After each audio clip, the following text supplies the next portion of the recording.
Good evening, everyone, and welcome to the zoo. The minions with me tonight are Prospero, Hello.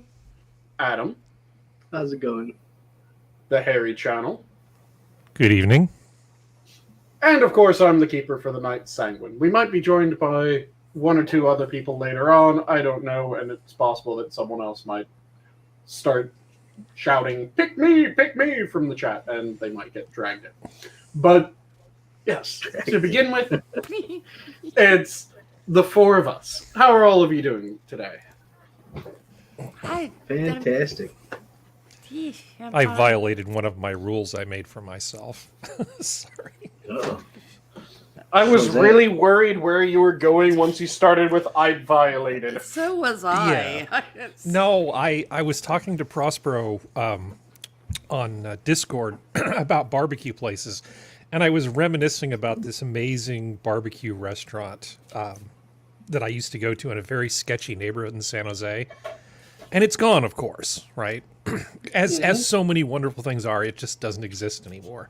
And then I looked at another place, and I'm like, oh, this place sounds good. Oh, this one came and went without me even realizing it. That's fantastic.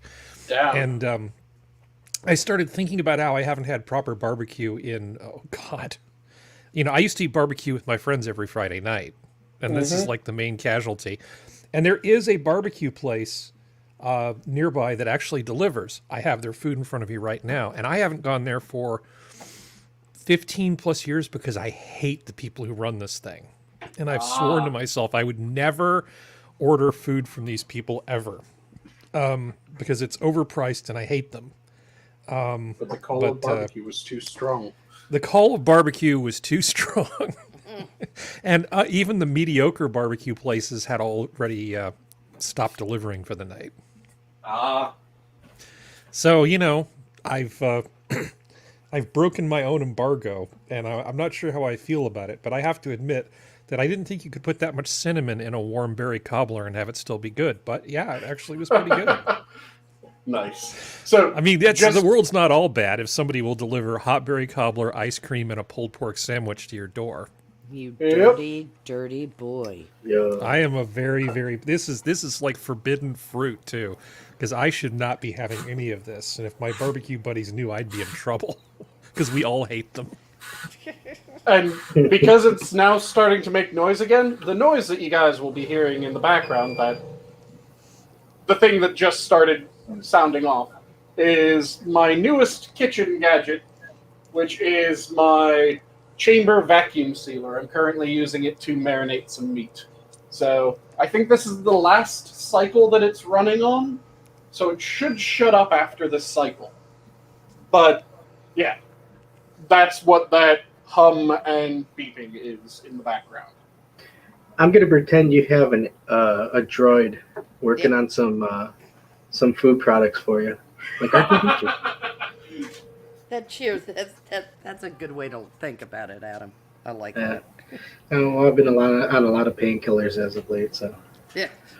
Droids sound good. Yeah. Yeah, I know. Oh, I'm so sorry. It just painkillers. What? I want a droid. Oh. Okay, no. I was the painkiller thing. I mean, they're great because they take the pain away, but they also are like, this is a weird place to be. And this is coming from somebody who enjoys marijuana. Yeah, except there's a big difference between voluntary association and enforced association, if you know what I mean. Well, I just don't like the like how sometimes it feels like you went forward a day or something. Like it's hard to explain, but it's like you don't feel like that when you're high. Time becomes kind of weird, and you aren't sure what it is anymore. Have they messed up your sleep patterns, Adam? Oh yeah, but it's equal parts that, and then the painkiller is not there, stopped working, and then all of a sudden, hey, guess what? Yeah, now try to I'm sleep. awake. Yeah, that's the thing I always hated about taking any painkiller. The couple of times I've had surgery, it was. I mean, yes, it got rid of the pain, but I had dreams that were directed by Fellini. I mean, and and I'd sleep for like 4 hours and wake up and go, "Why did a clown just ride through the room on a unicycle? What the fuck?" It was that kind of really disoriented feeling. A, not a good sense of time for me either, because I'm usually pretty aware of the time of day. Not that I'm counting seconds or anything, but I can usually guesstimate within 10 or 15 minutes what time it is based on just my own conscious awareness of the passage of time. But that was like, is it Wednesday? No, wait, is it? No, what day is it? Oh shit, and then, ugh. It just, I've never cared for them. I mean, I guess I get people like that detached, euphoric, weird state, but they're not for me. I like complete control over my mind. Yes, I have come off of pain medication days before my prescription would run out, simply because I'd almost rather be in pain than have the clown on the unicycle crap going on. I have thankfully never dealt with that sort of side effect. I don't think I've ever really dealt with any side effect from pain meds, which is really nice, but I think that's mainly because the pain meds don't work quite as well as they should, which is not really nice. Yeah, I mean, they work reasonably well. Morphine didn't work for me, but that's another story. But I just don't like the bizarre dreams, and I also found that prednisone almost has the same effect, fouls up my sleep and messes with my dreams. And it's like, I'm not one that places much stock in dreaming, but when you've had a series of bizarre dreams and you wake up suddenly, it's like, what the hell was that all about? That just made me think at some point I need to do a special stream of what's the weirdest shit that people have dreamed of. I forget mine so quickly. It's just for that first 10 minutes I'm awake, I'm like, good God almighty, what's going on?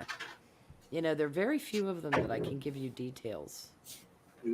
So as not to spoil what my contribution will be, I will just say I have a persistent dream world in a series of dreams. And it is summed up by the phrase, "Fuck you, you don't get to kill me and live." Oh, lovely. And that's the persistent dream world. Like I said, I won't say more than that, because when I do that topic, that will be my contribution. Because the fuck. So, do you lucid dream then? Those are effectively completely lucid. Whenever I dream, it's full sensory, but that doesn't confuse me that much because my thoughts are also sensory. So I've talked about this before, right? Hold on. So would that be like a totally different thing, or not totally different, but like it could also coincide? But like, because I have that too. There is a place that I go to, but I'm aware that I'm there, and I'm aware that I've been there, and I'm aware that it's just like a weird feeling. But it's not the same. It's not the same thing, or being aware that you're in the dream world and being able to kind of manipulate the dream world a bit and also having fuller sensation while in the dream world is what lucid dreaming is. But I was saying that I don't just have the full sensory dreams, because a lot of people, they note the full sensory dreams as being different than a standard dream, but they're not going to the same spot. That would be a persistent dream or reoccurring dream. So if you're going to the same spot in the same way, so it's the same dream, that's a reoccurring dream. If it's the dream world is persistent. So something that you've done in a previous dream is still done in the next dream in that setting. Then that's a persistent dream world. So, for instance, if you get injured in one, and then in the next one, you have the scar of that injury, that would be a persistent dream world. And I have a persistent dream world. I don't have reoccurring dreams. And not all my dreams are in the persistent dream world. Just, I have a series of dreams that have all taken place in the same continuity. Yeah, it's weird. And like I was saying, I don't really... A lot of people use the full sensory dreams as a hallmark of, oh yeah, that's a lucid dream. But like I said, to me, that isn't really a change because I have full sensory thoughts. So I think all my dreams are full sensory. Because it would be weird if my thoughts, which are normally full sensory thoughts, so I think I've explained this before, when I'm thinking about different flavors and different food, I can combine the flavors in my head and I actually taste what I'm thinking. And or you have the perception of taste, yeah. Yeah. Well, the perception of taste is the taste, and that's, again, the vacuum seal. Yeah. You know what I mean, shade of meaning. Yes. So, chamber vacuum beeping. sealer. Yeah. That's the final cycle signaling that it's done. It's the final countdown. Sorry. I have all my thoughts are that way. So if I think of a sound, I have, if you want to be, or want to use that wording, I have the sensation of hearing the sound. But I can tell that it's a sound that I'm thinking rather than a sound that is from outside of my head, if that makes sense. Okay. I guess so. And all my thoughts are kind of that way. So if I think about anything that has a sensory input, I can summon up the sensory input effectively. Ah.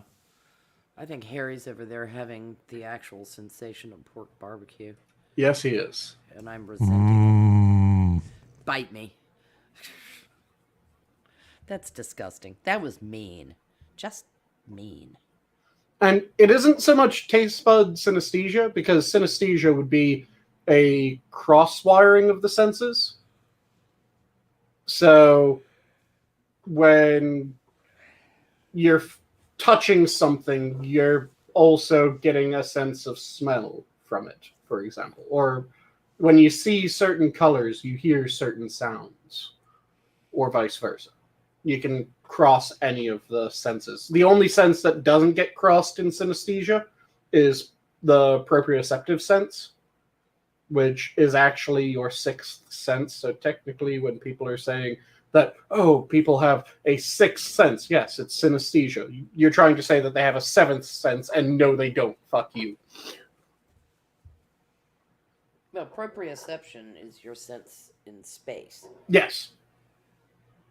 Just to be clear about that. Yeah, proprioception is being able to tell where different parts of your body are in relation to other parts of your body and in relation to things around you. Yeah.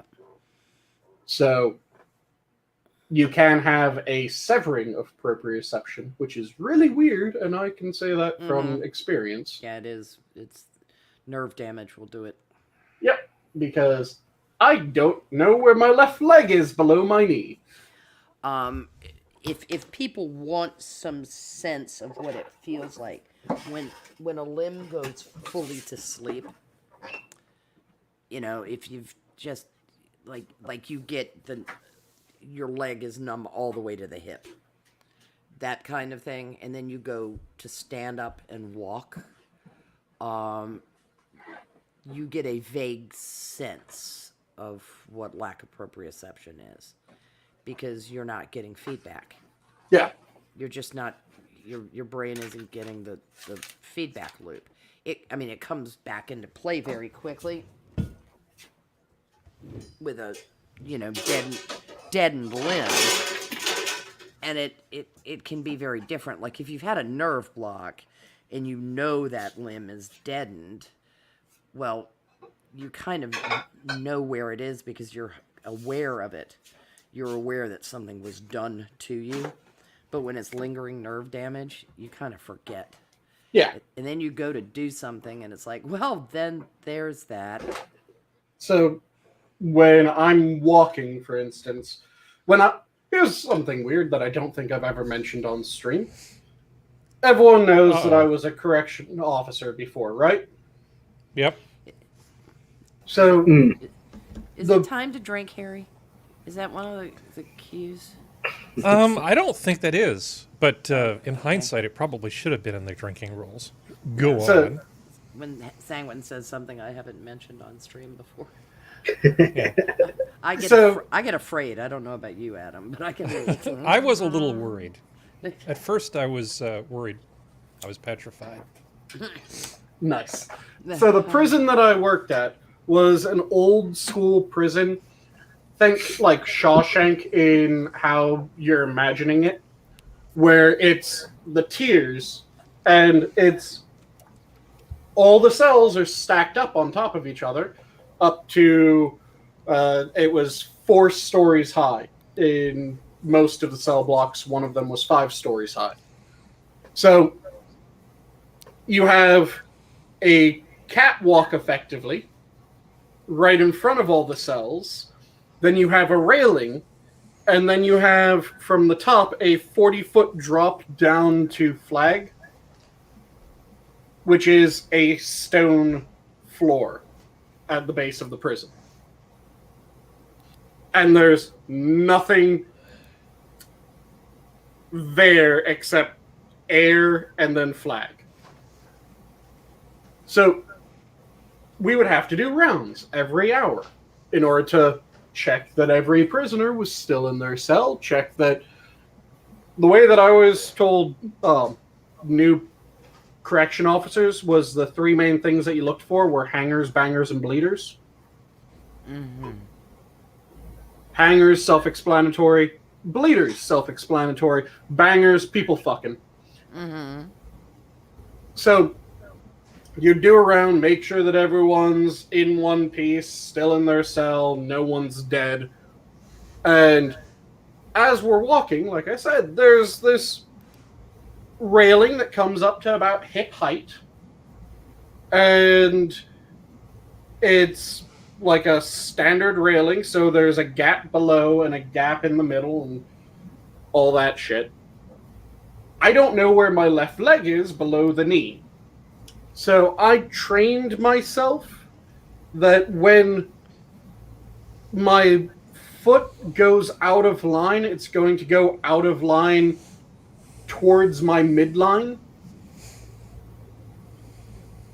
And it took time to figure out how to train myself to do this. But it meant that I would list towards my right side, which would allow me to control my leg and not have it suddenly step out into air because it went off the side and under the rail. That's one of the things that you have to kind of figure out how to do when it comes to no proprioception, because it's fucking weird. I can guess where my foot is. I don't know where my foot is. I can just guess.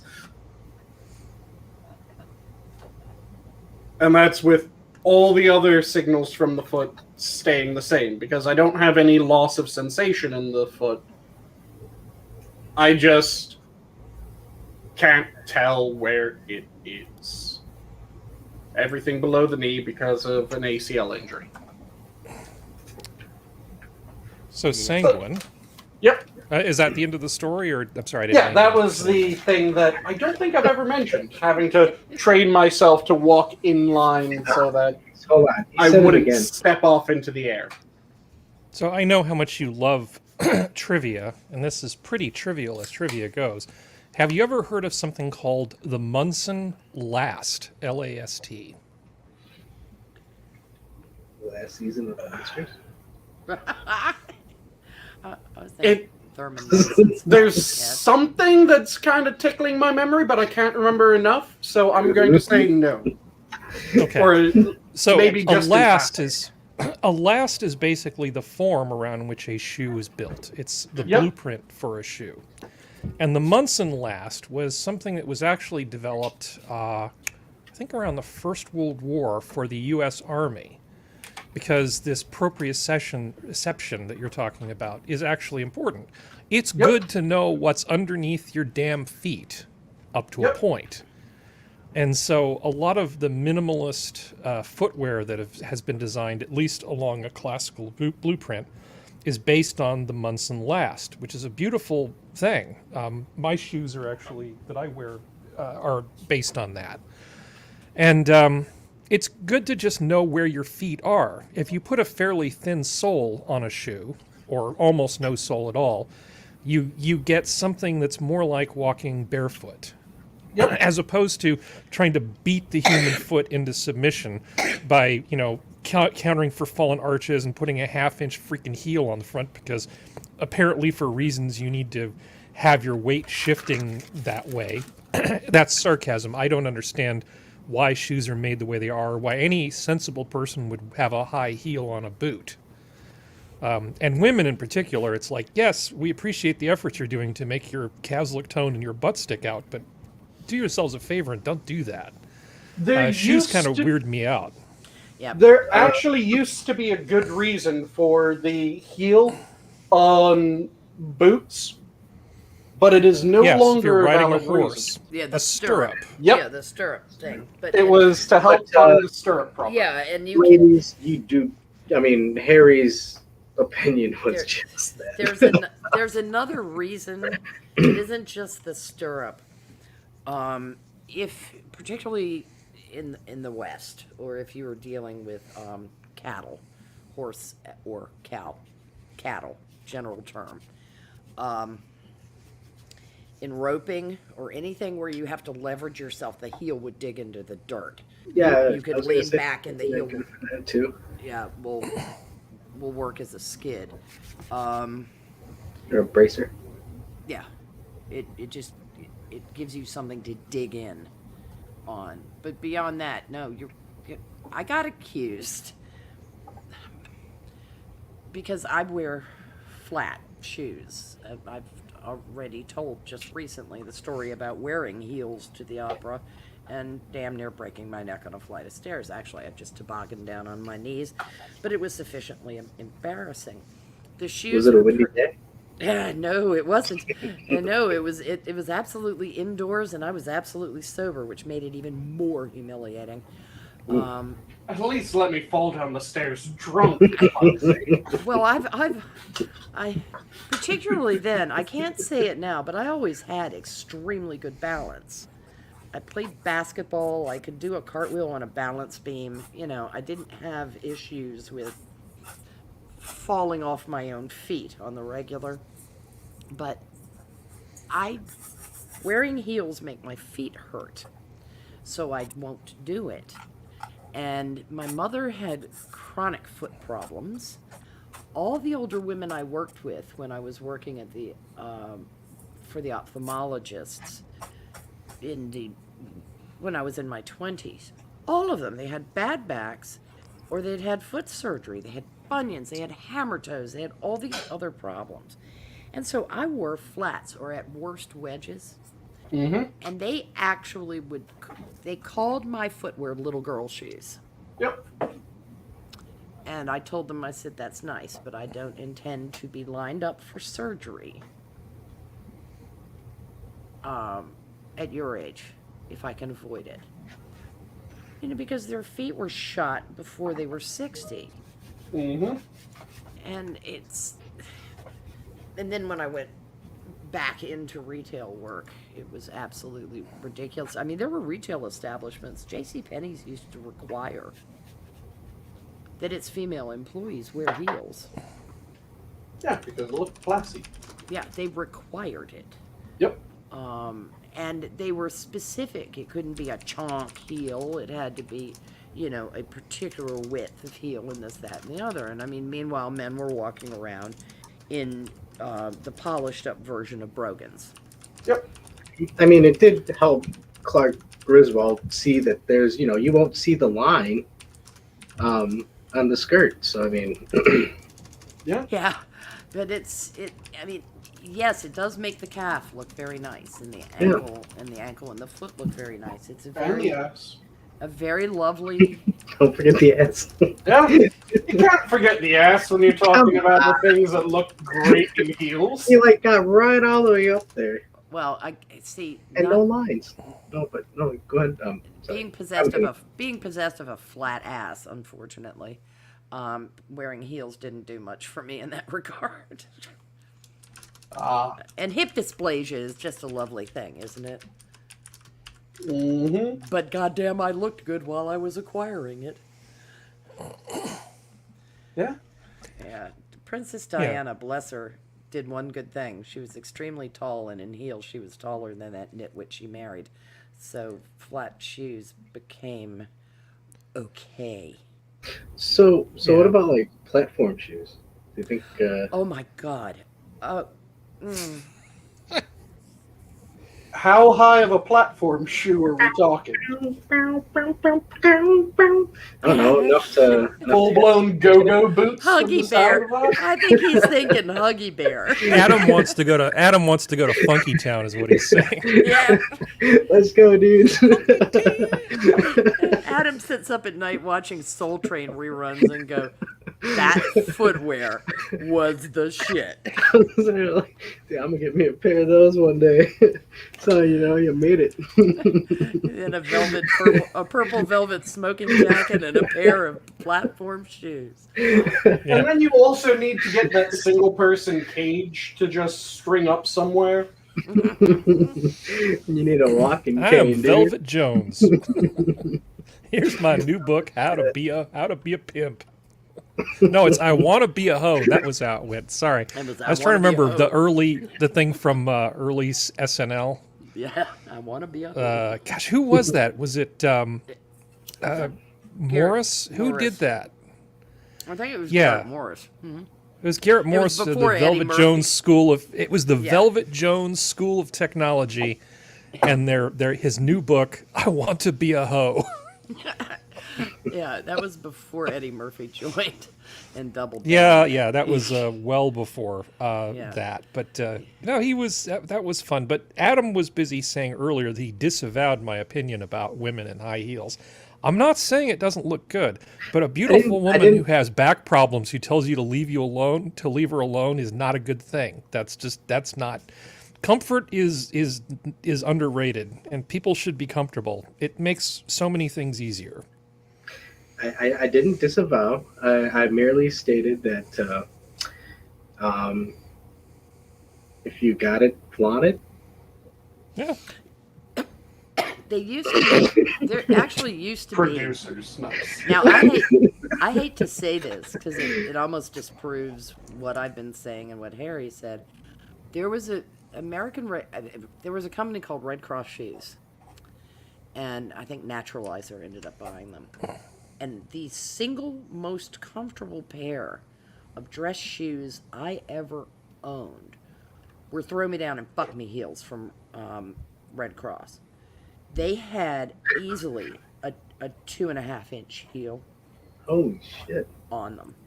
But the shoe was balanced, and they were particularly good at making shoes for people with narrow feet, because I have a long, very narrow foot. By the time I was in college, I was wearing a 9 AAA with a quad de quinte heel. I didn't leave a footprint, a traditional footprint. There'd be the balls of my feet and my toes, and then there'd be a heel and a really, really, really thin line down the side, maybe. So I had to have a particular type of shoe. And I stood around for over 3 hours at a wedding in those shoes, and my feet never hurt. And it was extraordinary how comfortable those shoes were. But I have never had a pair since that balanced my weight properly. Because throwing all your weight to the balls of your feet is just painful after a while. See, Well, this it's, is just it's painful if you're not used to it. Hold on, Sanguine, really quickly. The one thing about the Munson Last and the minimal footwear is when you cushion a foot and you put the heel on it, people run and walk in a different way. They heel stomp, which actually can send a lot of strain into places where you don't really want it. Rolling off the balls of your feet is actually really good. It's good for your muscle development. It's good for the fine muscle control in the foot. But if you're not used to it, it is miserable. So when people try to convert to using like minimalist running footwear, you want to ease into it. They recommend, hey, maybe just walk around the house a little bit first. Don't just go out and try to run a half marathon in your new shoes. No, I meant standing with your weight entirely on the balls of your feet, which is what heels tend to do. I've always been a full foot walker. It might have something to do with how I was as a child. The sports I played, and the games, and I took ballet, which puts your weight on the balls of your feet. Oh yeah. And that, I mean, you use the rest of your feet for balance, but it's amazing. Most of your balance you learn on the balls of your feet. I learned a lot when I was waiting tables about how I use my feet, because I would look at how my shoes would wear out, and I apparently really like to pivot on the ball of my right foot. Just sort of lift one foot, kind of turn in place, and then walk off, because I was constantly wearing out that part of the sole of my shoes. Yep. yeah, I grip with my outside toes. Yep. Some people roll when they walk. You can see how much they wear to one side. I had a problem. All of us have our feet, or one foot is slightly longer than the other, and one leg maybe slightly long. It's pretty common. We're not dead symmetrical. And I had a real problem with scuffing one foot when I walked. Not picking the leg up completely. And it wasn't that I had drop foot or anything like that. It's just that walking in loafers, people said they knew it was me coming based on the step, step. And it's funny because it was my plant foot that I scuffed. And my left foot is my plant foot, for like playing basketball. I'm right-handed, right-footed, so I pivot, my left is the plant. And I did the exact same thing when I played tennis. I wore out the ball of the left shoe and scuffed the toe of the right, because I dragged my right foot behind me. It was very odd. You pick up some really bad habits, peculiar habits in motion, if there isn't anyone watching how you move when you play a sport. Not only that, a lot of people don't even notice it, So I mean, it's. Like I said, for me, it's my outward toes really grip down, so my shoes are always worn very interestingly towards the outside of my toes. And then the other thing is my left toe, the tip of it's always chewed up more because, again, lack of proprioception gives me a little bit of case of stroke foot. Yes. Because I kind of know how it is. You Not really. You drop foot. You're dropping. Yep. And that is not infrequent at all with knee injuries. Yep. It's a I know somebody that injured their knee playing tennis, and they developed what the doctor called drop foot, where if they lifted their leg up, their foot would drop toward the floor. They didn't. It's almost as if somebody had severed the muscles the front muscles of the calf, along the tibia and fibia, the way the foot would drop. And it is common in strokes, but it's also somewhat common in knee injuries. Yep. But yeah, it's always just the one side and dips down a little bit, chews up the toe a bit more, but... And it makes you more prone to tripping. Yeah. And if I trip, it's going to be my left foot that trips me. It's really weird how physiology manifests, in our day-to-day movement, and what training people do and don't have.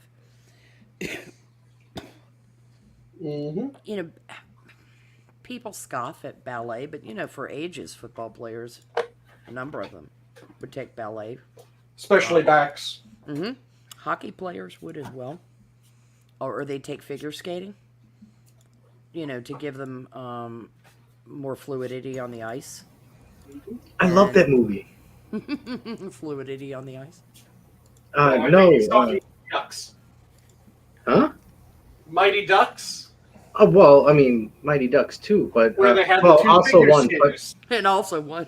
No. But there was a movie about a hockey player. I think he hurts himself, and then he goes into figure skating. Ah. Yeah, it was a good movie. Yeah, I thought you were referencing the two figure skaters that were in the Mighty Ducks. No, yeah, no. They were fucking badass. They got special moves and shit. Yeah. I remember they used to talk about Bobby Orr when he played for the Bruins, that he skated like a figure skater. He could foot to back skating so fluidly that it did look like a figure skater. You didn't see any awkward, and with all that padding and stuff, hockey players can look a little lumbering on the ice, and then the ones that have great skating skills, it's balletic to watch them, and it's amazing because it's not easy to do. They're playing soccer with sticks on ice. Okay. It's cocaine.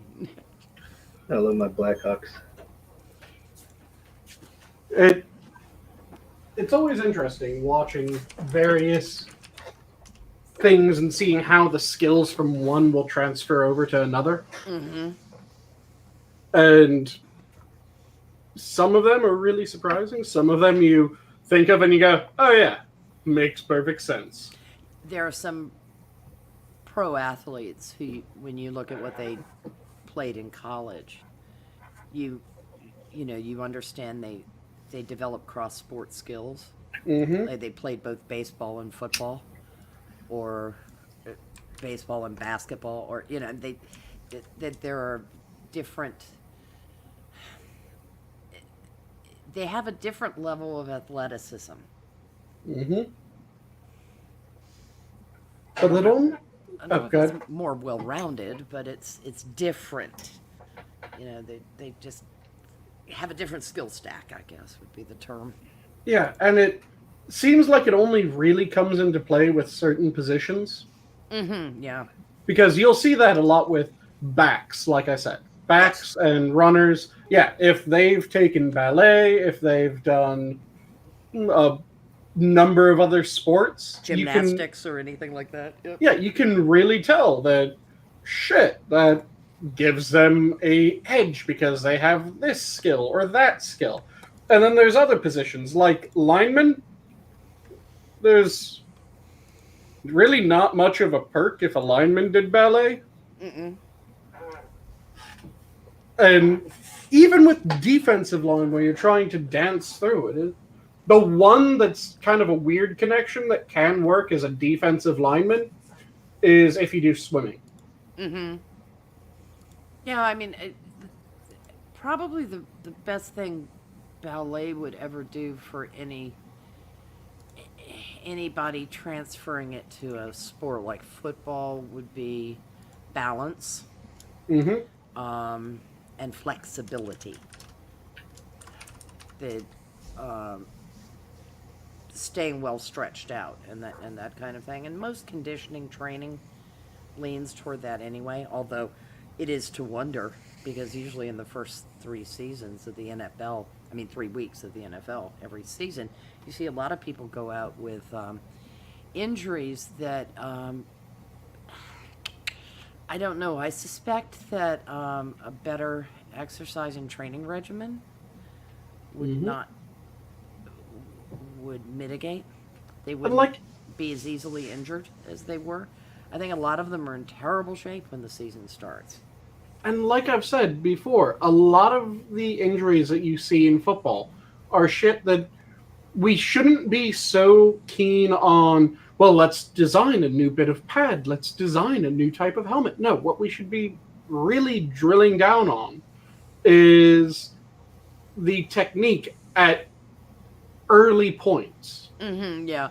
And keep on stressing. And it's something that they're just looking for beasts to hit other beasts. That seems to be the decision-making process. Because you and I have had this conversation, and we've had it on stream several times, about the uselessness of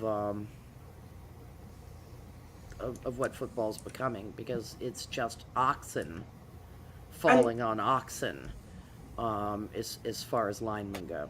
And you can tell that the increased armor, it works for a little bit each time.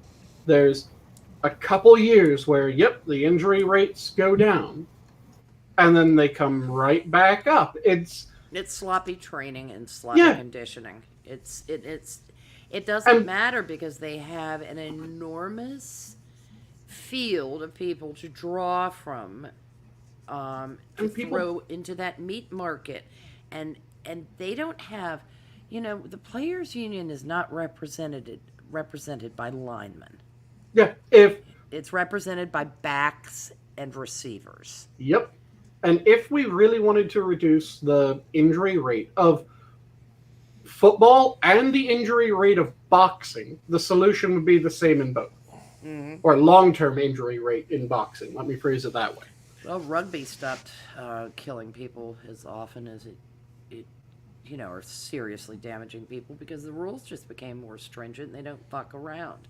And also, they didn't go for the, let's tack on armor. They went for the, okay, we're going to drill the shit out of you until you can't even think about doing the wrong thing.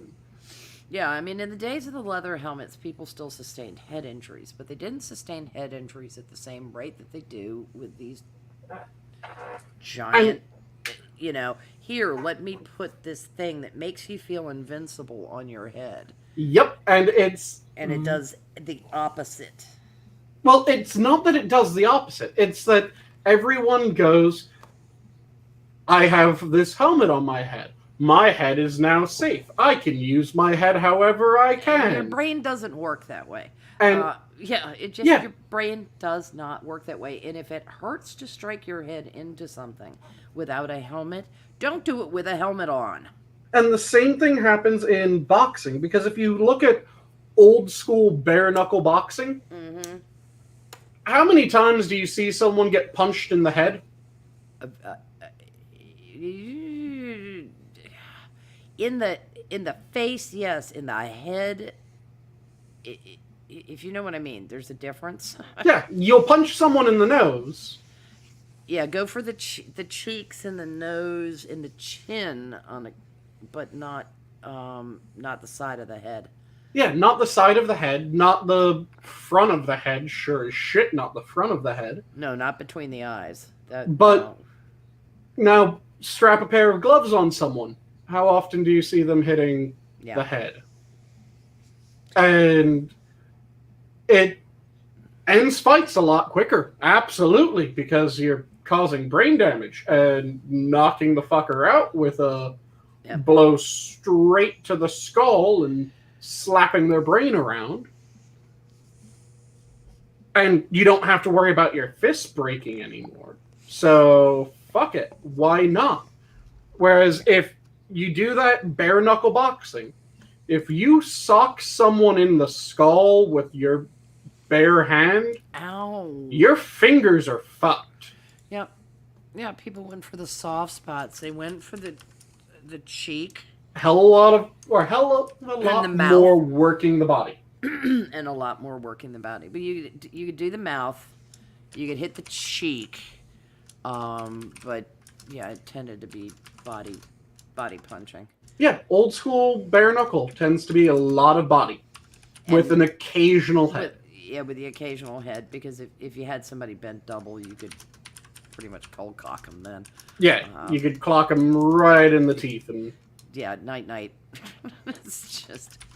Yeah, the one bit of protective equipment that I'm going absolutely every fucking sport should have is the mouth guard. Yep. Because, yeah, that does wonders, and it doesn't increase any reckless behavior, really. Whereas helmets increase reckless behavior, and boxing with gloves increases reckless behavior. Well, they had the safe helmet. You know, Simpson, the guys that do the auto racing helmets, created a helmet that was worn by some NFL players, and nobody got a concussion that year. But the players complained that it reduced their visibility, and so the NFL didn't adopt it.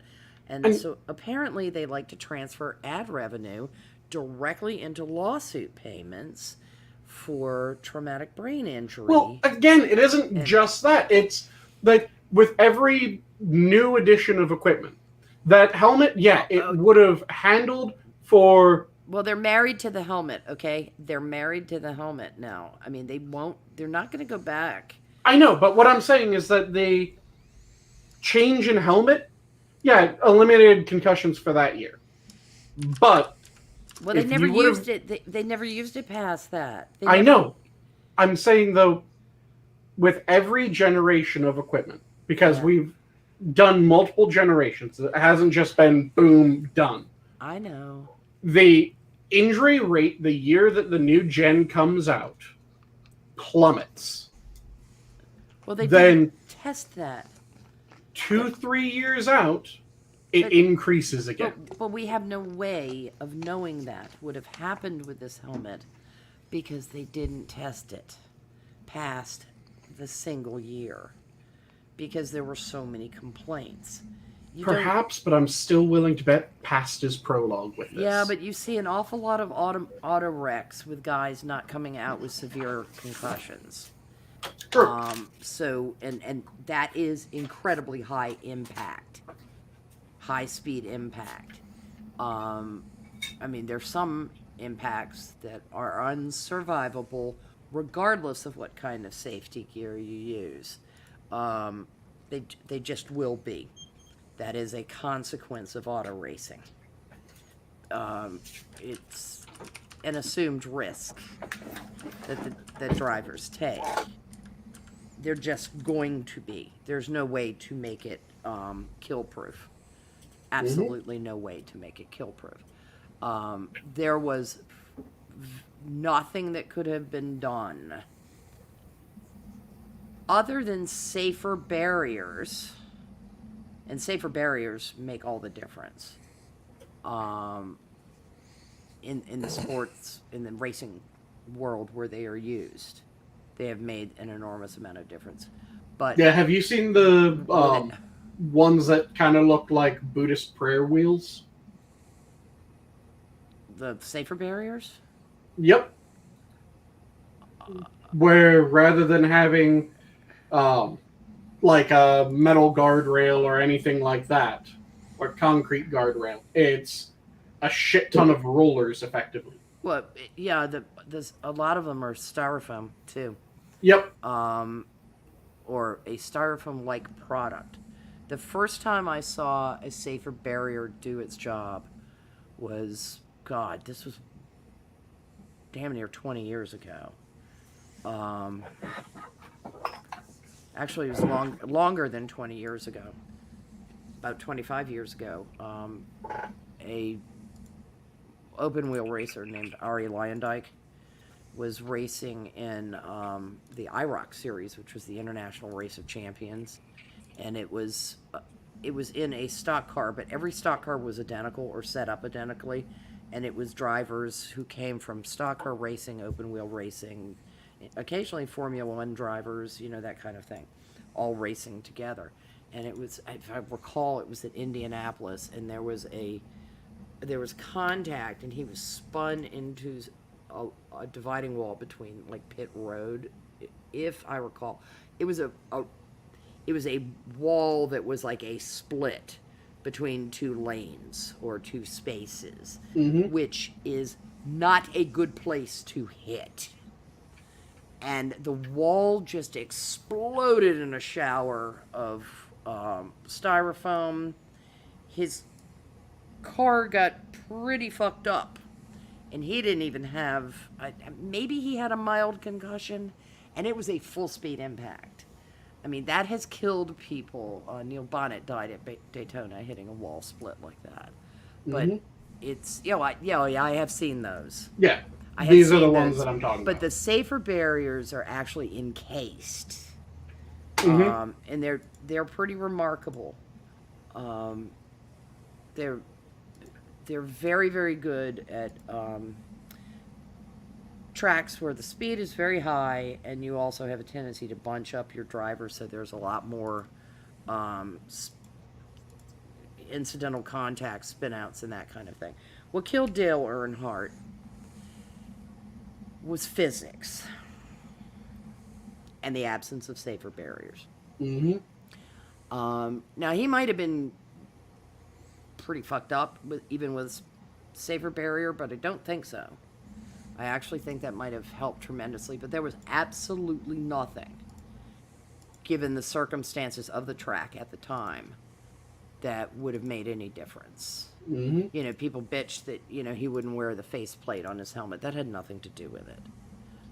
You cannot hit an immovable object going 170 some miles an hour.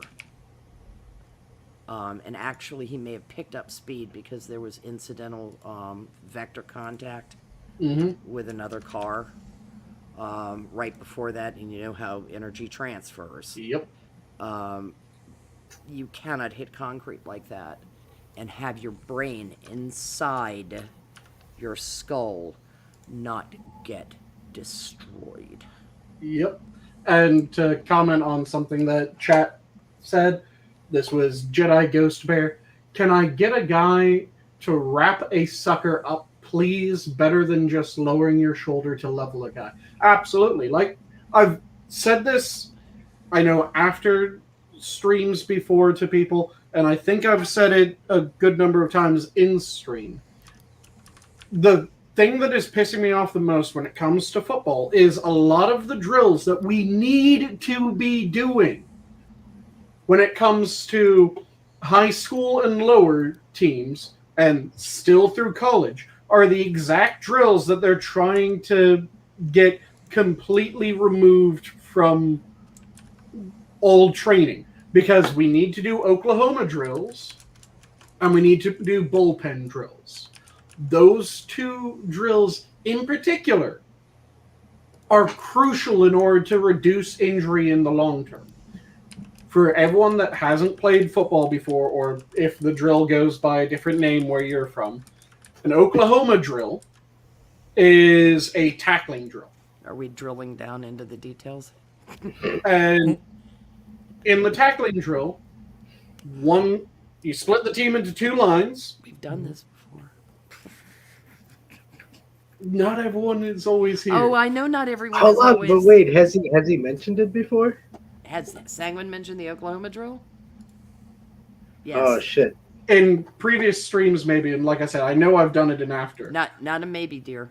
I was there for at least two of them. Okay, so tackling drill, one line runner, one line tackler, coach in the middle, watching point of impact, making sure that the tackle's done appropriate. I said appropriately. So. I'm just giving you shit because I can.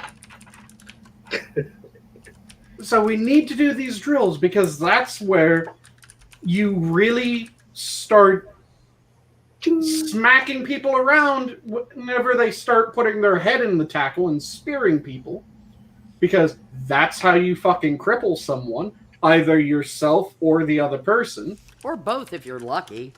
Or both, yeah. And that's when you really learn the proper way of tackling, of wrap the fucker up, sweep the legs, down she goes. Oh God, you watch the missed tackles in football now, and it's absolutely hilarious. Bunch of overpaid prima donnas. Can we change the subject? They're just slapping bellies now. Sure. I don't know. I'm waiting to hear the news report that Harry's typing up. I know. Yes, this goes in. Yeah. No, I actually found a thing where it looks like I might be able to get a COVID vaccine, and I was jumping right on that. Ah, nice. If you get yours before I do, I swear to God. I mean, I'm pre-registered, but you know, screw me. It's difficult to find where you guys are at. Yeah. Pardon? It's hard to find. It was the way the rollout was done. Virginia's done just a brilliant job of it. You know, Kuhnman's just Dr. Governor Northam's just done a great job. I don't know why it's been so confusing, but it has. Like a limited type of thing. It's just been who was in charge of what. Was it the localities? Was it the state? Then nobody could decide who was supposed to be monitoring what, when, and where. It's that desire for central control instead of saying we have this many people in the counties. Let's allot, proportional amount, get it out there, and let the counties administer it, because they're probably going to be better at it doing it locally than trying to control everything from the central authority. But try to get authoritarians to release control. Good luck to you. Mm-hmm. And as a result, those localities that had control have done really, really good jobs where the central command hasn't. It's kind of pathetic. I didn't hop in early to try to get on the list because they had prescribed groups of people. And, Cree has gotten his first shot because he hits the particular demographic. I have more comorbidities than he does, but I have to wait to pile into, the third tier. Yeah, I'm not in the tier that's listed currently, and I need to go and check to see if my state has fixed their site on what their tier list was, because it was Group 1A was being given its vaccinations, and they explained what Group 1A was. So that was frontline medical and elderly, with a certain number of pre-existing, effectively, was Group 1A. And then it said Group 1B, check back later for information. Yeah. And see, ours was they couldn't quite decide because it was frontline workers, but it was healthcare workers. And then they did the frontline workers, like retail people. Yeah. Ours was healthcare first. And that kind of thing. And all along it was supposed to be the over 65s, except the over 65s actually kind of mostly ended up in 1B instead of 1A, because fuck them, even though they're the most likely to perish. You gotta make sure that the 18-year-old working at the 7-Eleven has their vaccine first. That makes no sense. We know what the morbidity rate is. And, I mean, I know that they want to do two things. What they're trying to do is two things at once. Vaccinate and slow spread. If you want to do this efficiently, you pick one or the other. Because if you're still so desperate to slow the spread, you're pretty much admitting that your masking and social distancing isn't working. if you get my drift. You know. No, it's They're- working they're- too well. We've gone from 6 Yeah. feet to 3 feet. Yes, and in Virginia, the governor has said there can be 50 people indoors and 100 people out of doors, but that does not apply to restaurants or bars or any place like that. So you can have 50 people indoors. I don't know, just milling about, staring at one another, but they can't be dining because. Can you bring a hip flask? That's what I want to know. Yeah, I know, but that's it. I've been following the Facebook group for where we're moving, and they're like, woohoo, because they're all missing their get together for beer nights, and I'm like, yeah. And Harry, given where you currently live, you can use a hip flask, but it has to have, at the very least, the Soviet star. Oh yeah, that's true. I was thinking of my grandparents. That whole generation drank a lot. Yes. Oh yeah, we're a bunch And, of pussies they- when it comes to drinking now. Oh God, compared to them, no. When they were, gosh, like in their late 60s, they would get together with their friends, and they go to concerts where it's like no alcohol, can't bring anything in, and they would make up this stuff that they called Lemonade Larry, and Lemonade Larry was essentially instant lemonade and vodka, and they would just Nice. bring a whole big pitcher, a big cooler with the little thing that you press to fill your little plastic sippy cup Hold on, of hold on. But Lemonade they didn't. Larry. They didn't add water to the instant lemonade. As just- needed. I mean, it wasn't like 2 quarts of vodka. See, I was really hoping that It's it only was. a quart and a half. I was No, really it was- hoping that the only water was the Substitute water water. added to water down the vodka to begin with. That's Well, you what I don't was want to like, have it smell like vodka fumes coming off you, because they do check people at the gate, but largely just the silly old people in their lawn chairs and their cooler of Lemonade Larry. They didn't check them too much, but you don't want it dissolving the cooler. Yeah, I'm sorry, but it appears your cooler is disintegrating. Oops. Yeah, it is. It's kind of funny because it's like teenagers and old people are the ones who are breaking the rules the hardest. Mm-hmm. Yeah. dogs. and I once cats went living to. together. Sorry, you go, Adam. Sorry, you go. Oh no, I was just adding. Dogs and cats living together. Yeah. Old people and young people breaking the law. Mass hysteria. Well, I went to a concert one time, and one of the people I went with, it was a small group, but one of the people I went with was actually a person who did psych intakes for a local mental hospital. And you would think that somebody very mature and all that sort of stuff, and I didn't even know she was trying to sneak booze into this open air concert at Yeah, did it fuck go yeah, into? she was. yeah. If you did, I was surprised she psych didn't intakes, get away with it with her understanding of psychology and people who try to enforce the rules. But it's just like, yeah, okay, whatever. If you want to talk about the groups that are probably the most likely to still be drinking at like 1950s levels,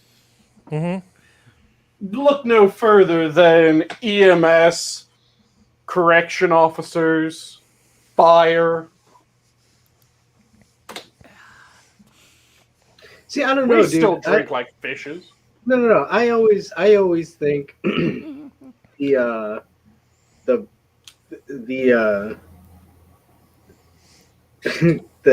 peak of the mountain would be when drinking got so bad before Prohibition, which sparked Prohibition, part of it, right? Where dudes would just be laying in ditches drunk, where they would spend their entire week's pay on drink alone.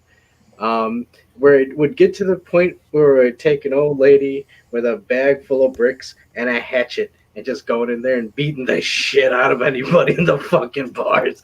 Dude, that's when it's like, okay, yeah, maybe we're drinking too much. That sounds like Wisconsin today. Wait, for real? Oh, shit. Rural Wisconsin. I've talked Your to name some is friends Barry who live there, and rural Wisconsin is not much off from that even today. That's nuts. But just like, oh yeah, look at, there's a couple of guys just in a ditch, drunk sleeping. You know, like that's such an odd thing to think about that you would see. If some old bint starts coming at me, whacking me with her cane and trying to chuck rocks just because I'm having a nice glass of whiskey, fuck her. She was not having it, dude. She was tired of it. For the last time, bam. And it always reminds me of like some like Magic the Gathering card. When you need 3 earth cards, earth lands to summon Mary Carey. And she comes and smashes tables and shit. Bah, bah. Stop your drinking. But old people have the best drinking stories. Although, what is it? Peter O'Toole and who's his good buddy, the other old actor, Prospero? Or was his good buddy? Yeah, sorry. Which Peter old- O'Toole and Richard I think it was Richard Harris. It could have been. Oh yeah, easily. I mean, It was like, it was the 2 English guys. They are legendary drunks. I mean, legendary. As in, get drunk, decide to buy the place that they're drinking in rather than leave. That kind of fear. Let me write an enormous check. Go, just keep bringing drinks, man. That kind of drunk. Peter O'Toole is such a legendary drunk that they made a movie about it. they made a movie where he played himself. The legendary drunk. My favorite year. Yeah. And for people who haven't seen that movie, you need to see that movie. My favorite year's fucking amazing. Yep, it's Peter O'Toole playing the Peter O'Toole that was so legendary that he had a movie made about him. Yep. How difficult he was to manage for people. Yeah. Dionysus personified. Fucked up all the time. And it was obvious that it was Peter O'Toole playing Peter O'Toole despite his name being Alan Swan in the movie. Because all the movies that they showed Alan Swan starring in, were Peter O'Toole films. Lawrence of Arabia, starring Alan Swan. Yeah. Yeah. And just every single one of them was a Peter O'Toole movie. But they were saying that it was starring Alan Swan. And I still absolutely love his drinking suit. Yeah. He had a whole suit for drinking? Yes, he had his gentleman's gentleman, because even though the character was a butler or driver in the movie, I'm straight up calling him the gentleman's gentleman because that's what he did. He had this specially designed suit for the character, for Alan Swan, that was his drinking suit. And the NBA pants that they wear? Yes. Where they just rip them off and they're good to go? Wait, like track pants? Yeah.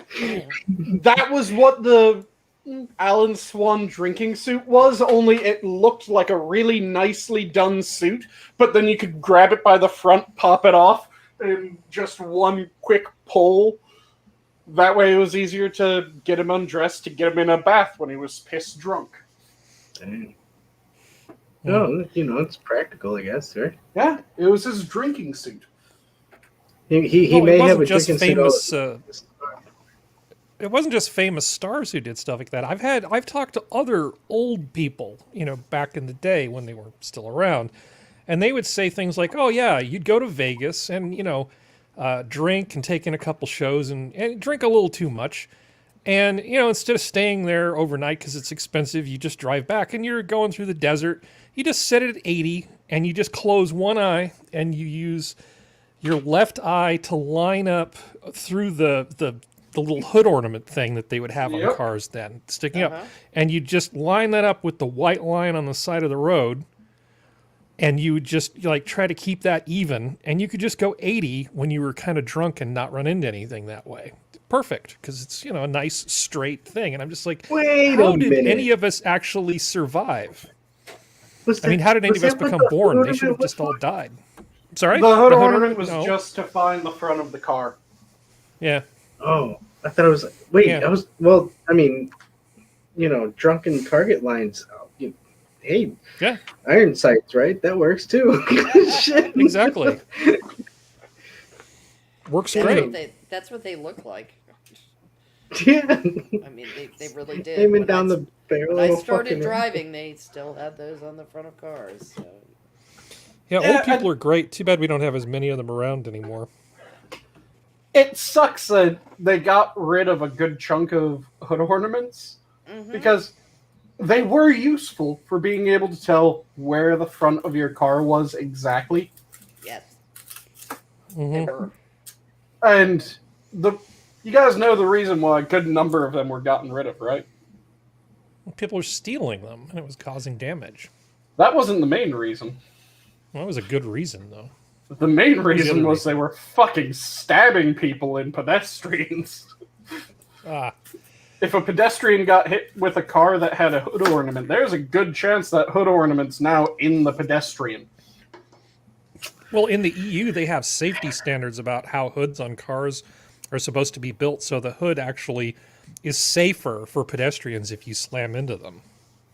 It's one of Can the I reasons just why get the a Mini cattle looks as pusher? ridiculous as it does. I mean, in all honesty, if you survived that car incident, a fucking hood ornament in your body should be counted as a badge of honor. You should just be able to But- wear it to Depends fancy on where it parties. ends up, I guess. You know, if it ends up in the wrong place, it's not so much of a badge of honor as an internet meme. Well, no, it's actually, I would say it's even better because if it's like, yeah, And an amusing it almost severed this, but it Yeah, didn't. because Sora's going to be the one bringing in the X-rays to laugh at you. You know, You live that's the forever thing. as an internet meme with an Oldsmobile badge up your ass. Hold on, wait. Sora does X-rays.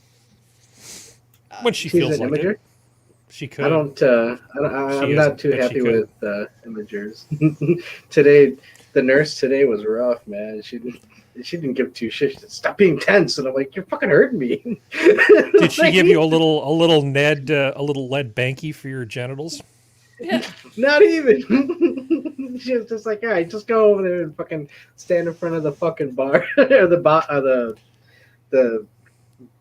fucking thing with the crosshairs on it." Whatever Yeah, the if fuck your it's sperm called. glow in the dark, it'll make it easier for them to Just find go your over way, there. you know. It's fine. It's Hey, fine. I'm just hoping. I was watching a lot of X-Men this morning, so I'm just hoping it's going to be more of a da-da-da-da-da-da-da, as opposed to some adamantium claws or something. God damn it, this is just a complete flashback to last week when we were talking about that. And it was getting cancer, but superhuman children as well. I'm trying to stay positive, dude. This is wrecking me. This has been a while, man. I'm trying to. You're doing a good job. I'll give you that. I'll even compensate neon glowing sperm. Okay, at least we know where they're going. At least I'm getting something out of all this down, John. Woo! It's like a rave. Yay me. See, the thing is that you're less likely to get the superhuman children, and you're more likely to just get a bit more downs. That's not fair. Okay. Sanguine, You're don't not strip helping away me. the man's hope. Hey man, could you at least tell me what your robot's cooking in the background? Well, I have the pork already out of the chamber vacuum sealer. It has marinated. I marinated it in a bit of smoked shoyu, some sake, some mirin, and then a little bit of black garlic as well as togarashi. So that has been panade up and is currently sitting waiting for the oil to come up to temperature. I have a thing of rice going behind me. I have the kind of somewhat spicy Asian coleslaw that I also made using the vacuum sealer, which is sitting next to me, and it looks like it's going to be delicious. I'm going to be taking that out of the bag here in a moment. And then once the oil is up to temperature, I'm going to be frying off the pork that I'm using. So I'm effectively making pork katsu.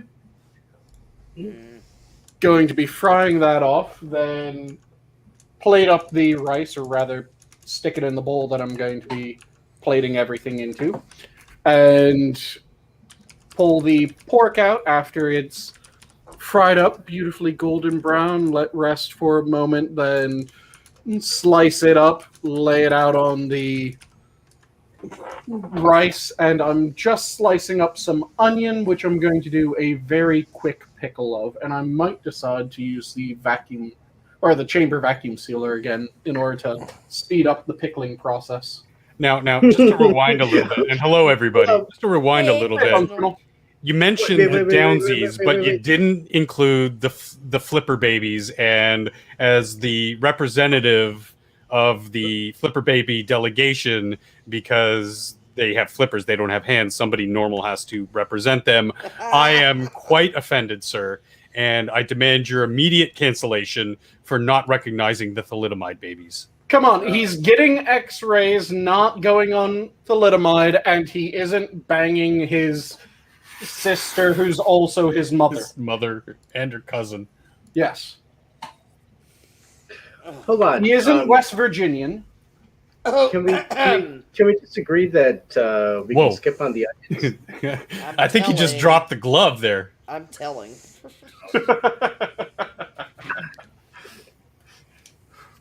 West Virginia is always such a good state to pick on for that. I am sick and serenity on you so bad. I think she could kick your ass if you were well. Sorry, Adam. He didn't say. He did not say. He's not. Adam didn't say it. I said it. Oh, who said it? Oh, you said. Oh, well. I did. But serenity. That would be like trying to chop down a tree with a plastic spork. I guess that you're probably safe. Yeah, but she's probably got a great equalizer. So. I mean, I She wouldn't will wound you with her words. Wouldn't put it past Prospero to give me a swift kicking, but you know. Yeah. That's neither here nor there. We're talking about onions and why they should not be in this dish. Onions are delicious, always. Oh, jeez. Especially if you quick pickle them beautifully so that they're just the right amount of acidity. Yes, you're gonna put them in the hyperbolic chamber, and Piccolo's gonna train them to be a Super Saiyan. He's gonna put them in the hyperbaric time chamber and train them to be awesome. I'm glad I retained that memory. 200 times gravity? What? What? You're not doing it right. Go on. Inconceivable. Oh my God. Wait, no, that's the princess bread. Kakarot. No, I mean, no, not Goku. What was the other one? The other stupid Vegeta? Saiyan guy. Vegeta. Yeah, Vegeta would say inconceivable often. Oh, yeah. In the dub, yeah. Yeah, well, yeah. I don't know what it would be in Japanese because I'm not a weed. Inconceivable! I knew that was coming. Sorry. I knew it was coming too. Just Jesus Christ. Asians are white now. It's fine. Yeah, you're There right was about that. There's no Asian was a here. It's com- a colored only space. Dude, There was a comedian on the Tonight Show, God, like 20, 30 years ago. I think it was, I can't remember if it was David Brenner or who it was, but he did this whole sketch about how to speak Japanese. And he said, you just have to master 3 things. First, start talking as if you're very, very cold and shivering. And then add in constipation, and then end every sentence as if you'd forgotten what you were trying to say. And if you can do those 3 things, cold, constipated, and forgetful, you can sound very Japanese. God damn. You really He's think not so? wrong. Ooh. Ooh. Ooh. My question Almost. is, In fact, I think that's a little bit worse than my Obama's just Yogi Bear and Shatner combined. Speaking of butthurt Asians. Obama, Yogi Bear, and Shatner. Yeah. Hold on, dude. What you do is you start. there and try and figure that one. Yogi Bear, Shatner, and Obama. So you start with a little bit of the like, hey yo boo boo, and then you add in the Shatner pauses, and you end up with a voice that is Hey, kind of boo-boo. like this. So are you he was a talking good about, man? like, those old samurai Bernie. movies where it's like Joe it's Biden joking was it, and he's like yelling at the subordinate. He's like, like, the God, only thing that you need to add in addition to the Shatner and Yogi Bear, is rather than just stopping speaking like Shatner did, you need to just go from speaking the words to type noise, so it becomes Joe Biden. He was a really good vice president, and you just need to add in the noise, like the what am I saying? we are. But don't forget, everyone will tell you that he was such a great orator. I used These to are be the able to times impersonate Yogi Bear, not Yogi Berra, but Yogi Bear. But as I grew older, it started morphing into Mort Saul. So that was a problem for me. But before I knew who Mort Saul was and what he sounded like, I did sort of a creepy, rapey Yogi Berra as a bit when I was like probably in my teens. Can't do that anymore. Well, You know what's now weird you is can just do your creepy Bob Ross. No, I can't do that. That's not even the thing. I don't even know what you're talking about. I'm gonna call you Boo Boo, and you're just gonna go with it. You know what's weird is they had Bill Murray as both Yogi Bear and Garfield. Oh, that's hell on earth. You should Well, play I mean- Garfield Kart, Adam. I think that would be fun for you. Garfield? Have you ever seen Garfield Kart? It's like a cheap knockoff of Mario Kart starring Garfield, Yeah, no. and it's allegedly one of the worst knockoff games ever. Garfield Kart. I I have a back catalog that I already have to attend to, but I want to finish the second quest of Zelda first. So I was really expecting you to say I have a back catalog that I need to attend to, and that is not on it. no, I mean there's still games that I picked up that I haven't even started. So I'm really bad with that. I like playing older games, so I tend to go back and play older stuff. I started a whole new Emperor Battle for Dune campaign. Oh shit, yeah, there's that too. Oh wow, look at. I guess Garfield Kart's gonna be put on back hold for a while. It's supposed to be really buggy and terrible. Well, why would I want to play that? Oh, you're recommending it? Yeah, Well, for dude, the what same reason that I convinced, it was Geodes to watch one of the worst anime ever, which was Conception. I just sort of said, "This is terrible." And he's like, "Oh, well, I'm going to watch it," and the joke went too far. He subjected himself to all 12 episodes of that piece of shit. Is it about what the name would make me think it's about? Mm-hmm. Yeah, there's like this Stepbrother, what are floating- you doing? This floating rapey panda thing that's trying to encourage some Izuke young guy to save the world by making star babies that fight monsters in a dungeon or something. It's Dude. really bad. Wait, this isn't Rapey Garfield? panda thing. Just God. No, it is. It's like some creepy rapey panda thing. It's one of the like a most red annoying panda. things I've ever seen. It's one of the most annoying characters I've ever seen in an anime or cartoon or anything. I mean, I was really happy when Dobby watched the whole bought it thing? in the. I didn't watch the whole thing. I had to tap out. But no, Geodes watched the whole freaking thing. Wow. They Talk about do own mad gold lads stuff. on him for that. He's just trying to prove that he's tough, and he gets credit for toughing it out.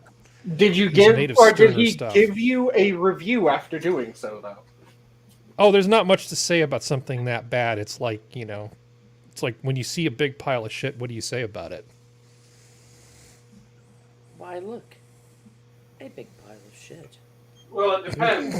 China? I think see a big pile of shit, or is it surprising me? Sora, Jesus Christ. What did Sora say? Fuck you, Harry, you cold-hearted bastard. Well, he is the man, and the man is pretty cold-hearted and calculating. What's that for now? Because Or I did- abused poor Geodes. That's, because I basically Tom Sawyered him into watching something terrible. Sora, were you forced to watch it as well? Is that why it's a fuck you, you cold-hearted bastard? I'm imagining the She's taking up for Geodes because Clockwork Orange type thing. Nah! My God! I mean, the thing is, that at some point, Geodes could have said, "I'm not watching this shit anymore." Could have But- turned it off, right? Yeah, but he kept watching it. So after a point, it's on him. Yeah. That point was after, like, say, the second episode. Yeah, I was gonna skip 10 minutes into the second episode. Oh, it's because I said that thing about Dobby. Oh, yes. I found in the Harry Potter films, I found Dobby, the little house elf character, to be really kind of annoying. And I'm only joking. I didn't really want to see him die, but when he died and everybody, my barbecue buddies, all proper adult men, were watching this thing, and people seemed kind of sad. People weren't bawling or crying or anything. And I just sort of go, fuck that house. Yeah, well, hey man, just wait till they figure out where you got your pulled pork sandwich. I'm surprised, Jesus, Sora, fucking cold blooded. So, Harry, he made his choice, man. It's sort of like in Harry. Revenge of the Sith when Anakin ignites his lightsaber in the middle of the theater and went, "Ah!" And everybody groaned. so Harry, I'm Jar what Jar you're Binks, the saying- accidental Jedi. Sorry, go So, ahead. Harry, what you're saying is that you younglings. didn't want him to die, but you aren't going to say no for the gift. Yeah, it was kind of nice when he stopped talking. It wasn't on my Christmas list, but a gift's a gift. Yes. Yeah. They made the crazy elf stop talking. I'm sure in the book he was a much better character, but the movie adaptation was just not good. Not. It wasn't that way. He wasn't. Well, you probably Jar had to read Jar. that. You probably had to read that because you needed to be sort of aware of it, right, Prospero? Oh no, I'd stopped working in the bookstore. I read it because I wanted to read the Harry Potter series. Oh, okay. So Yeah, one of just my to barbecue buddies read it in German because he wanted to keep his German skills in line. So sometimes he would read things in German. So I think he read the entire Harry Potter series in German. Just to give everyone warning, you're going to hear my chamber vacuum sealer sing the song of its people again. You should get a vacuum smoker. So now I'm doing the pickled onions. He should learn not to make noise on streams, but we just can't seem to get him to stop. It's the time that I make food. Oh God. Yeah, well, you can speed up. You can speed up a marinade's action with with applying a vacuum. It does work really well. Yeah. I've watched Food Network too, Harry. I got rid of cable. I don't watch anything anymore. Yeah. I've done it in real life. Good for you. I pay for Amazon Prime. Elwin pays for Netflix. That's about it. Mhm. Is So- there anything on Amazon Prime worth watching anymore? Yeah, there is some stuff. Grand I mean, Tour- it's always like a good go-to when I just want to throw something on while I'm trying to fall asleep or doing something else where I can just be like, oh, okay, Terminator 2, why not? Well, it depends on what you're looking for. I mean, if you're looking for like documentaries and history stuff, Amazon Prime can have some interesting things. If you're There are looking good for- shows on Amazon Prime. Yeah, if you're looking for entertainment. Grand Tour. Oh yeah, I mean. Yeah, Grand Tour and Grand Bosch, Tour. which is the Titus Welliver cop thing. Bosch is very, very good. I give it thumbs up. big ups for Bosch. That's if you like crime drama type stuff at all, it's a must see. Yeah, I don't watch serial drama if I can avoid it. I don't typically either, but this is really good. I stopped because I kept getting sucked into things, and it became a time sink. So watching serial dramas. My, how many times can Captain Crunch commit a crime? They also have a ton of really good like sci-fi stuff too, Mr. Adam. Like The Boys, The Expanse, Man in the High Castle. The Boys was The Boys. Sci-fi? Well, kind of sci-fi superhero. Good Omens, that Terry Pratchett miniseries with what's his name? David Tennant and that other guy. Tennant and the other British guy that's in everything. Tennant is doing something. Jesus, is it on Amazon I Prime? know what he's doing. He's doing Peter Davison's daughter. No, he's playing a serial killer. And goddamn it, now Turns himself into the police. Oh, really? Damn it, I've seen ads for it on. Because he was really good as the bad guy in Jessica Jones, playing that kind of character. Well, he's a hell of a good actor. He's good at anything he applies himself to, honestly. See, you know what? I still want to see what it is. But Harry, so few actors can get an evil person or like a bad guy on screen that like just can terrify you as a watcher, and just him being able to have that range. Alan Rickman was also like on that level. Oh, it's a mini. I was waiting for that. Yeah, it's a mini series called Des. Des? Yeah, DES. Casting an uncanny physical resemblance to serial killer Nielsen. Oh, it is on Prime. Yeah, it's 83. A Scottish serial killer, Dennis Nielsen, was arrested after the discovery of human remains, which had blocked a drain near his London home. Oh yeah. Okay. Yeah, he's. I don't know whether they're continuing it, but oh, it's on Sundance now, you bastards. Yeah, it's out there. Wait, what's Sundance now? Well, within Prime Video, you also have other like channels. So like you can get Sundance now. You can also get rental films.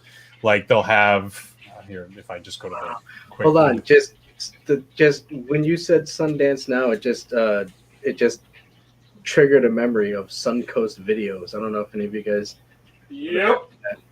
Yeah, dude. I was like Suncoast Videos. I remember that's where I used to get my old animes from. That's where I got the Sonic OVA from. OVA. That's not OVA. Oh, Sonic. Well, the Sonic anime. I think OVA is like audio stuff or something. No, OVA is original version anime. Yeah. Well, yeah. Oh, it's from 2020. Okay. If I remember correctly, Well, that's it's just last original version year anime. for the first season. Because it says season 1. I don't know if they're continuing it. But because we're... It's the way you said it. Oh, it's from 2020. It's not even the end of March 2021. That's just so old hat. No, I thought it would have been like a year or two old by now, but it's really recent. Really recent, yeah. September. Yeah. So I had But I don't want to pay fucking $10 for it. I had a random thought while at work. Uh-oh. And I'm curious what your guys' opinions on this would be. It's probably was really pseudo-random, but go on. And so let's say you're working on a modern fantasy series. And the ancient gods are real, and wherever they take up residence, they affect the people around them. Where would you have a god of chaos live, considering the world as it is? New York? Mordor. So San Francisco? Whoa. Portland. Yes. I'm just saying, like, if it's a land of if if you're going with like the god represents China? sort of element type of thing, like a chaos element, then yeah, it would be somewhere where the ground is unstable, the land is unstable, and it's prone to disasters. You know, that's kind of chaotic, right? And that's what he would have ruled over. See, I had a different answer for a different reason. Uh-oh. And the reason is Florida Man. Oh no. Florida Man. No. Florida is Loki. Loki would be a god of chaos. Yeah, he is a god of chaos. Yep. No. Well, I mean, isn't he basically more the Norse version of the Native American trickster god. He's a god of chaos, fire. Are you talking about the Hopi trickster god? Well, there's a number of them, but it's coyote. Kokopelli. There's like 5 Yeah. or 6 different versions of coyote. Yeah, our late Yeah. cat Coco was named Kokopelli actually because we named one Loki, one Kokopelli for kittens being chaotic. Yeah, I think Portland's a great answer, Harry. Yeah, but trickster gods are cool. Trickster gods are cool. No matter what mythology they're in, it's like, okay, now I know it's going to get funny or interesting. Mm-hmm. Well, it also is weird with the Hopi. The Kokopelli is the trickster god, but he's also like the fertility god. Giggity. You know, so it's like, yeah, giggity. See, for It me, just doesn't sound right coming out of a male voice. I just giggity. Just Giggity. okay. Now, first you have to say crick and holler, then you can go giggity. Giggity. Yeah, I can't impersonate Serenity, no matter how hard I try. That's good. Don't Yeah. try. Hey, I should just not do impersonations at all, actually. Right, you do a couple of very good impersonations. Yeah, it always ends poorly, though. There's always crying and regret. But yeah. Or are you impersonating a sex god and then there's crying and regret? Doesn't matter. It always ends I up the think same I just way, pulled though. a muscle. see, all I Yeah. could think is, Not the handstand tonight, honey, please. No. who the fuck are you, Uther Pendragon? God, who There's the hell a- says that in a sentence other than Sanguine? Who the hell Yeah. are you, Uther Pendragon? Well, I have recommended a series of short stories by Sir Fred course we Hoyle, and there's it's in a short set of short stories. I think it's called Element 79, and the short story is called Cattle Trucks, and it is one of my favorite sort of what if the gods existed on Earth today type of things. And so if you get a chance to read that, it is one of the funniest things I've ever read. You know what I think is funny is, of course, I make fun of Sanguine for saying, who do you think you are, Uther Pendragon? But every single one of us knew who Uther Pendragon was. Yep, and you know exactly why I said it. Yeah, so it's like, it's kind of like, let's make fun of the person telling the nerd joke that we all got. Every time I do an impression, people cry. Uther Pendragon. Makes sense. I guess so. I'm tired. But yeah, for me, if it's a god of chaos, Florida has to be one of the areas that they live in. If it's just a straight up trickster god without any malice, has to be Australia. It's the only way to explain that every Australian will immediately start bullshitting on top of what any other Australian has started bullshitting about. I do know Terry, so I can confirm. If Those one damn Australian, colonies. if one Australian starts telling you ridiculous shit about Australia that's completely bullshit, and you ask another Australian, is this true? They will go, yes. They should never have shipped that many Irish to Australia. But they were all criminals. Of course, they were all criminals. That's yeah. But Just like the ones they sent to the U.S., so...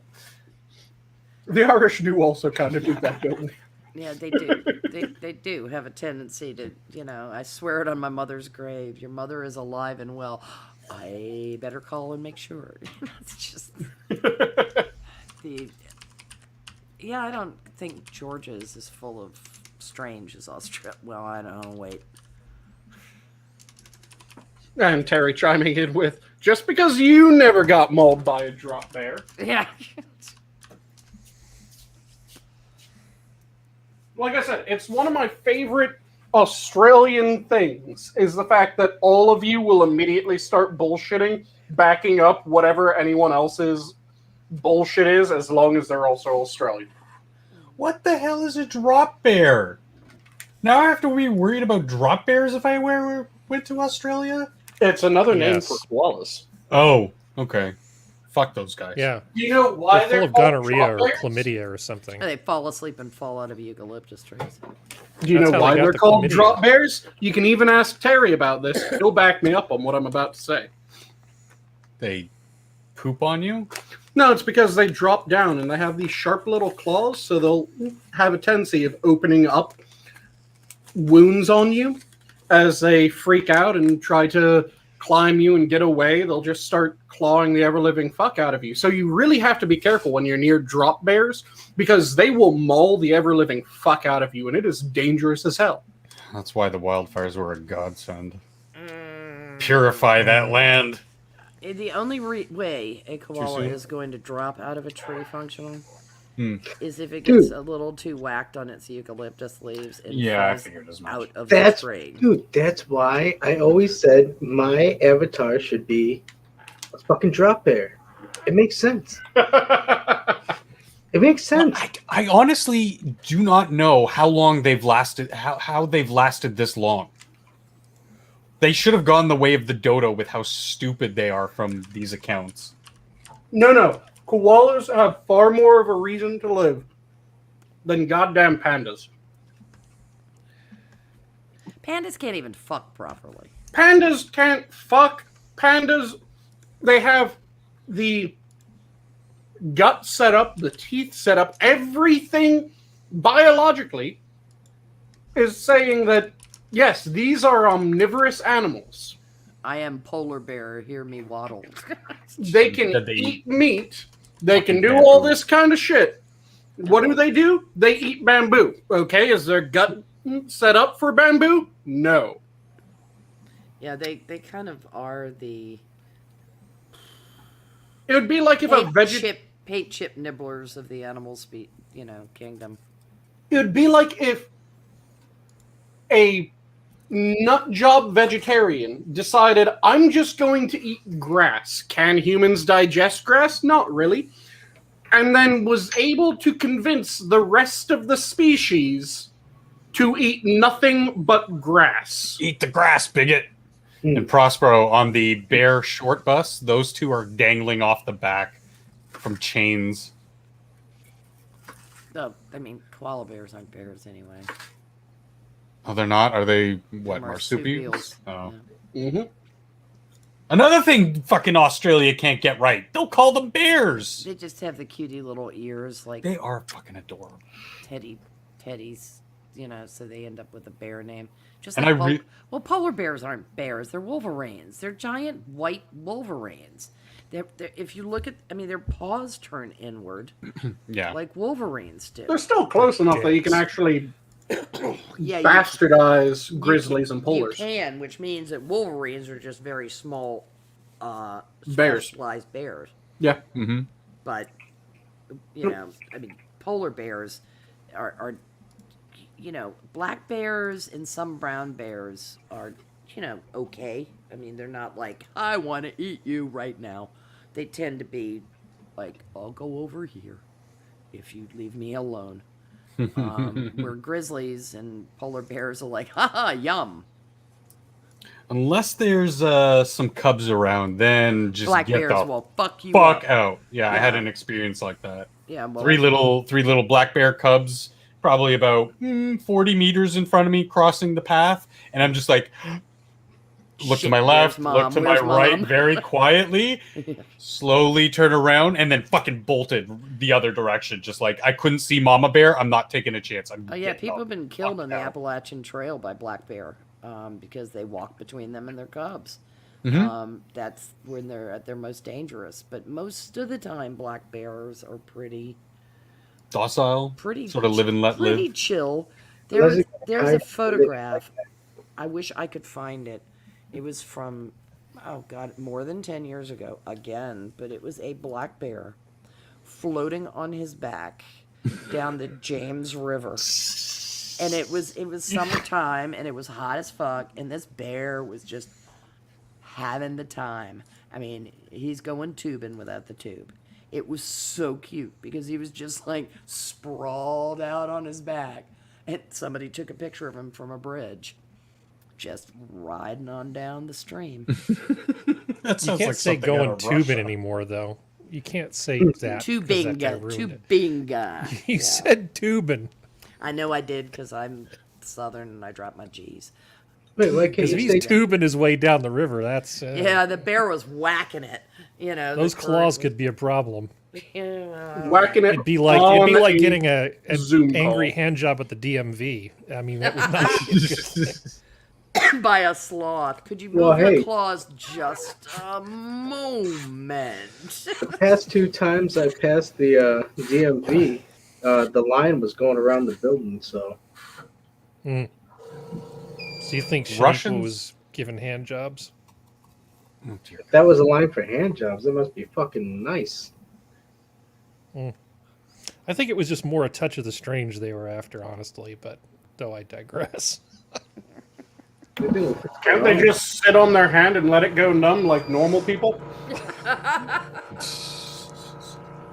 I don't know what it is about Russians and their brown bears, but I've seen probably like 100 videos to date of like random Russian dude just like sleeping against a tree or on his front porch or something. Brown bear comes up, like knocks something over, makes enough noise. The guy wakes up, sees the bear, gets startled, goes, "Ah, bear!" And the bear goes, "Ah, Russian!" And they run off in opposite directions. It's like hilarious. Well, they're damn near related. Well, yeah. But the reaction almost every time is, "Ah, bear! Ah, Russian!" And just running away. It's the Oh shit! No, it's a phenomenon to me. There was a. I just hold on. I just was watching a video about. I can't remember if it was Byzantine or just the Western Roman, but there was a general who was accompanied by 2 bears, or 1 bear, and they were the same size as him, and this is why he was like, so commanding about it. Man, this is gonna bother me because it's weird that it's all being brought up again. See, I thought you were going to mention Volchek. Bulging. Volchek, the what nation? I can't remember. He was part of an Eastern Bloc nation's military. Let me quickly double check what nation it was. But yeah, he was the ammo bear. Oh shit! All right, let's look it up. I think Volchek the bear, and he was Polish. He was part of a Polish military unit. He was given a name, given a rank. Oh yeah. He was taught how to salute. He would smoke. He would drink. He would carry munitions for them. So yeah, it was. He was given the rank so he could travel on the boats with the servicemen. Yep. And Mr. Yes, I think that they're just their own type of mammal. No, they're Close related to to the anteater anteaters? and the armadillo. Oh, and the armadillo. Okay. Oh, which animal? Sloths. The sloth. They're so cute. Them and their stupid little faces, they're just so cute. Yeah, it's the particular. It's a what is it? Xenarthran, neotropical Xenarthran Yeah, I think so. mammals. Suborder Folifora. But they're, I know it takes them like a week for them to pass food from the point of ingestion to expulsion. No, Because Yeah, their they have- metabolisms are so slow. Yeah, they just have a very low metabolism. They probably Still one wonder of- why we are so fast. Still one of my favorite. They don't get hit by, especially the smaller ones, hawks or other, like predatory cats, because they hardly move. Yeah. Still one of my favorite animal groupings, just because it is a fun word to say, are the myrmecophagus. Okay. They're Mhm. a polygeneric grouping. In fact, I think that they're even higher. I think they might be a polyphilic grouping. But they're a wide variety of different animals that all share that they eat bugs. And they have very similar structures because they all eat bugs. So anteaters, pangolins, aardvarks, armadillos, and a number of others are all grouped under the myrmecophagus label. Mhm. Because they have a long tongue that just kind of snakes in, and then they crush things against their mouth hole opening and then just kind of force it down their throat rather than actually chewing. So these are mammals that primarily eat insects? These are mammals that are obligate insect eaters.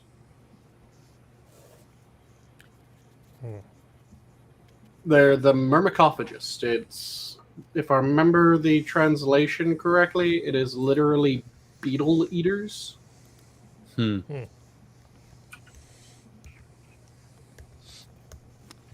Quickly double check that I'm remembering it right. Anteater. Because I know most mammals can't really get the full nutritional extraction out of insect carapace. That's why Myrmecophagy means anteating, by the way. Yes. Which obviously some animals like the anteater, like the sloth, do get. Birds. Some types of birds, at least. Yeah, so there's They are able to digest chitin for whatever reason.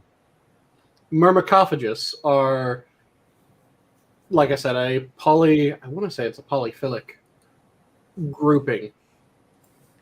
They're found in a Of number of animals. land-dwelling vertebrate taxa, including reptiles and amphibians.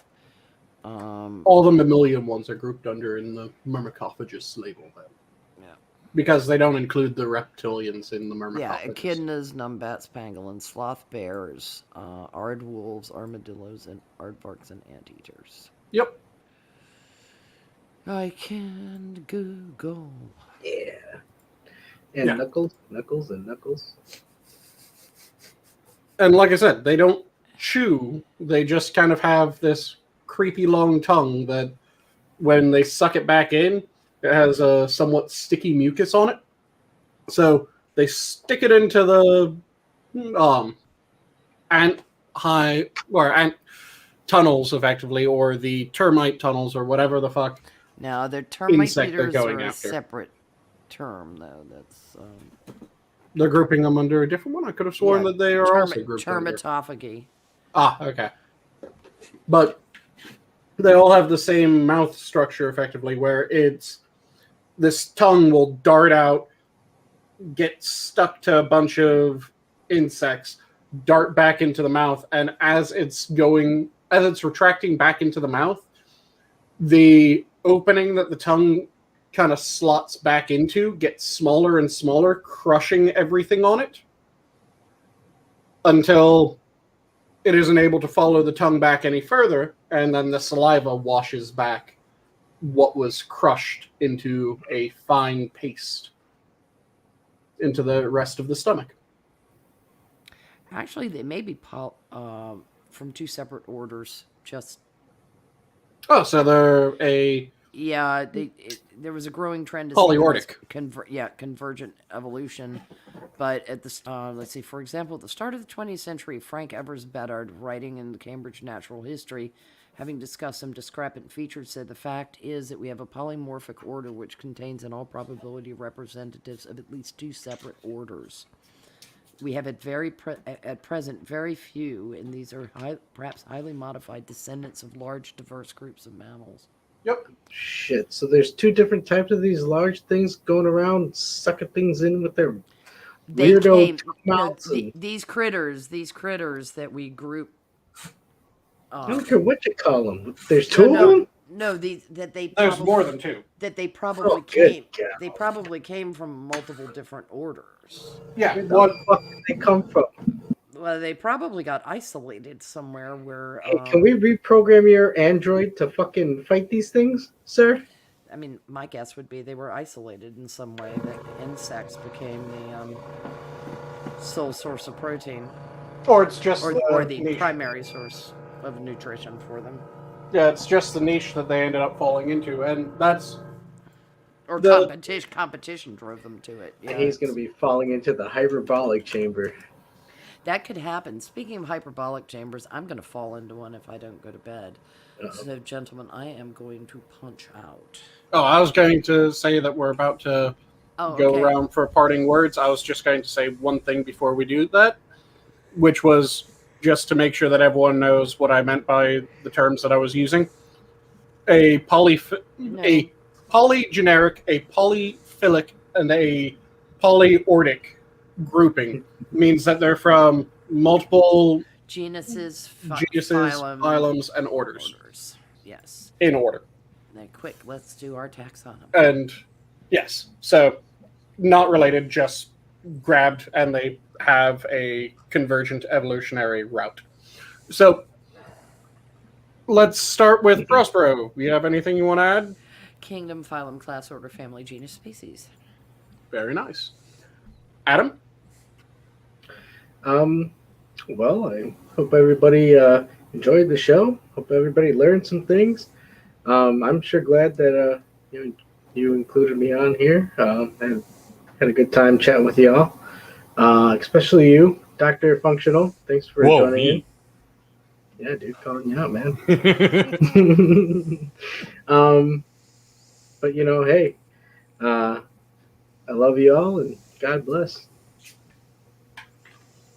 Let's go Harry next. Back at you. Whatever you do, do not watch an anime called Conception.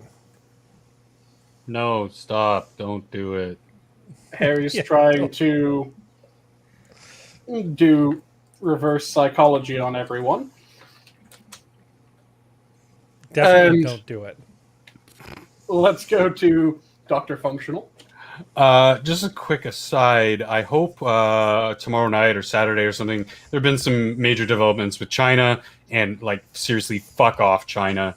I'll leave off with my new go-to. He who cannot put his thoughts on ice should not enter into the heat of dispute. Very nice. And I'll leave off with my old standard of if you're passionate about something, make sure that you devour it. Don't let it devour you. And with that, have a good night, all. The zoo is closed. Good night. Bye. Good night.